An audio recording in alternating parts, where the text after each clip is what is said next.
반갑습니다. 12월 25일 금요일 큐티 스케치 시간입니다. 오늘 본문은 누가복음 2장 1절로 14절까지의 말씀입니다. 오늘 본문은 이렇게 시작합니다. 그때 가이사 아구스도가 영을 내려 천하로 다 호적하라 하였으니 이 호적은 구레뇨가 수리아 총독이 되었을 때에 처음 한 것이라. 모든 사람이 호적하러 각각 고향으로 돌아가매 요셉도 다윗의 집 족속이므로 갈릴리 나사렛 동네에서 유대를 향하여 베들레헴이라 하는 다윗의 동네로 그 약혼한 마리아와 함께 호적하러 올라가니 마리아가 이미 잉태하였더라. 오늘 본문은 요셉과 마리아가 호적하러 갔다가 그곳에서 예수님을 또 낳게 되는, 예수님께서 나신 그러한 내용이 소개된 그런 본문입니다. 오늘 이야기처럼 마리아가 이미 잉태한 때였고 날이 산딸이었어요. 해산할 날이 다 됐어요. 그런데 가족이 다, 부부가 다 가서 호적을 하지 않으면 안 되는 그런 상황이었던 것 같아요. 그래서 베들레헴이라는 다윗의 동네로 가게 됩니다. 참 어렵고 힘들었어요. 배가 불렀어요. 가기 힘든 상황이지만 구약의 예언의 말씀, 약속의 말씀대로 베들레헴이라는 다윗의 동네에서 예수님이 탄생하기 위하여 어려운 상황에도 불구하고 그까지 오게 하시는 그런 하나님의 손길이 있음을 우리가 발견하게 됩니다. 그리고 7절에는 이런 내용이 나오는데, 첫 아들을 낳아 강보로 싸서 부위에 누였으니 이는 여관에 있을 곳이 없음이러라. 아들을 낳았는데, 예수님이죠. 예수님을 낳았는데 여관이 없어서 구유에 누였다는 거예요. 구유, 말구유. 이 오늘 본문은 예수님께서 탄생하게 되시는 것이 예언의 약속대로 되는 것임을 보여주는 그런 내용이면서, 동시에 우리 인간사 안에 참 안 될 일 같으면서도 상황적으로는 어려운 상황인데 하나님의 주권이 개입되면서 그대로 이루어지는 모습을 보게 해줍니다. 그리고 아기로 나셨어요. 아기는 자기의 의지로 뭔가 할 수 있는 게 아무것도 없어요. 아기는. 그 누가 아이를 신경 씁니까? 아이가 원하는 게 있든 없든 아이의 영향력은 전혀 없을 것 같아요. 그런데 이 아이의 탄생과 성장과 이 아기 예수가 하시는 그 모든 일은 아무도 막을 수가 없어요. 세상의 법칙이나 세상의 방법이나 그 어떠한 강력한 세력도 예수님의 나심을 막을 수 없었고요. 어려운 상황 속에서도 하나님의 약속의 말씀, 구약의 예언의 말씀대로 지금 진행되고 있음을 보여주고 있습니다. 그런 하나님의 뜻은 어려움과 그리고 불가능해 보이는 것, 그리고 탄생 자체가, 예수님의 그 존재 자체가 어렸을 때는 돌봄이 없으면 그냥 죽습니다. 그런데 하나님이 돌보시죠. 아이가 지금 나오기가 정말 힘든 상황입니다. 말구유에서 나셨어요. 정말 안정을 취해야 되고 좀 좋은 상황 속에서 이렇게 탄생해야 되는데, 쉽게 말하면 여러분 지금 생각해 보십시오. 아이도 위험하고 산모도 위험한 그런 상황이에요. 어디 안전한 곳에 들어갈 수도 없어요. 그런데 하나님은 철저히 보호하고 계시다는 거예요. 인간사의 어떠한 상황도 그 일을 막을 수 없다는 거예요.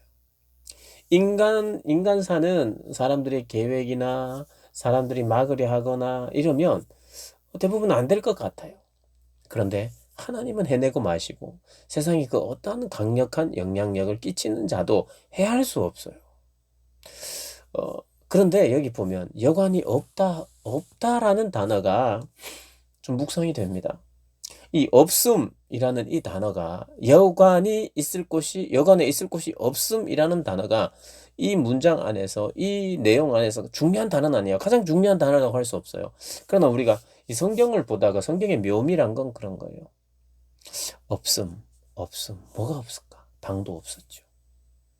메시에 대한 기다림이나 기대도 없었죠. 그리고 많은 사람들이 하나님의 말씀에 순종함도 없었지요. 참 온통 이 세상은 없음 천지 같아요. 없음. 주님을 모실 만한 마음의 준비도 없고 내 마음의 방도 없고 여관의 방도 없고 뭔가는 준비도 안 됐고 없어요. 없어요. 그래서 말 구유에 나십니다. 그리고 그분을 맞이하고 그분을 찬양하고 그분을 환영할 사람들도 없어요. 그래서 그때만 해도 참 천한 직업에 속하는 목자들, 외진 곳에서 조용히 그리고 어렵게 아무도 그 가족 외에는 요셉과 마리아 외에는 그 누구 아는 사람도 없어요. 축하받지 못하는 그곳에서 외진 곳에 조용히 그러나 목자들이 양을 칠 때에 주의 사자들이 기쁜 소식을 그들에게 전합니다. 그리고 12절에 너희가 가서 강보에 쌓여 구유에 누워 있는 아기를 보리니 이것이 너희에게 표적이라 하니라. 표적이래요. 너희가 구주가 나셨는데 그건 그리스도 주다. 너희가 가면 강보에 쌓인 구유에 누워 있는 아이를 보는데 그게 바로 너희에게 표적이다. 온 세상을 구원한 강력한 메시아인데 강보에 쌓여 있어요. 강보에. 그게 표적이래요. 표적은 뭔가 금덩이가 있고 막 유성과 같은 것이 막 떨어져가지고 막 확 땅이 그냥 막 파져 있든지 뭐 그냥 강력한 어떤 표적이 사인이 나와야 사람들이 와 할 것 같은데 이건 뭐 구원자고 능력자고 뭐 이런 게 아이를 보면 그게 표적이라니 참 세상과는 얼마나 정반대의 모습을 골라서 지금 소개하고 있는지 몰라요. 그러니까 성경이 그런 면에서 참 재밌어요. 강력한 슈퍼맨과 같은 능력 있는 그런 모습도 아니고 그 아이가 이렇게 강보에 쌓여 있는데 그게 표적이 된대요. 그게 어떤 표적이냐? 다윗의 동네에 너희를 위하여 구주가 나셨으니 곧 그리스도 주시라. 여기에 대한 표적이다. 너희가 그 아이를 보면. 그래서 그것을 표적으로 여기고 가서 찬양합니다. 천사들의 찬양이 나와요. 호련히 수많은 천군이 천사와 함께 하나님을 찬송하여 이르되 지극히 높은 곳에서는 하나님께 영광이요 땅에서는 하나님이 기뻐하신 사람들 중에 평화로다. 우리의 구원자고 메시아고 주인이신 주님이십니다. 죄에서 구원하실 분이신 그분을 지금 노래하고 있습니다. 여러분 오늘 하나를 기억했으면 좋겠어요. 이 세상은 주님을 받아들이고 환영하고 존경하고 그렇게 할 여유도 없고 마음도 없는 상태라는 거. 어쩌면 저희들도 그렇다는 거. 무엇으로 사치해져 있는지 온통 사치스러워서 주님을 모실 곳이 없어요. 그래서 주님은 비천한 모습으로 인간이 되심 자체가 비천한 것인데 인간 중에서도 제대로 이렇게 시설이 갖춰진 데서 이렇게 포근하게 나시지 않고 가장 천한 자리에서 나가고 계시고 조용히 그렇게 나가고 계시는 것을 볼 수 있습니다. 하나님의 나라는 시끄럽게 이렇게 시작되지 않는 것 같아요. 여러분 시끄럽고 요란한 거 이런 거 좋아하지 마십시오. 내가 주님을 영접했는데 조용할 수 있습니다. 내가 주님을 알게 되고 은혜를 받아서 아무도 모를 수 있습니다. 그리고 뭐 특별히만 나를 알아주지 않을 수도 있어요. 중요하지 않습니다. 그러나 조용히 나셨지만 그분의 성품이 세상에 드러나자 이 조용할 수가 없는 거죠. 세상에 변화가 일어나고 생명이 전해지고 사랑이 전해지고 사랑이 없는 곳에 사랑하기 시작하면 거기에 놀라운 역사가 생깁니다. 여러분 중요한 기적은 사랑의 기적이에요. 생명의 기적이에요.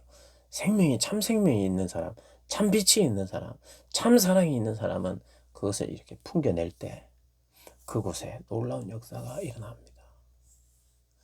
우리의 삶에 대한 기대는 바로 이런 거예요. 사랑을 내뱉었는데, 참 생명을 내뱉으면서 같이 이렇게 사람들에게 그것을 전했는데, 그것을 말했는데, 그곳에 놀라운 사랑의 역사, 생명의 역사, 구원의 역사가 있게 되는 것.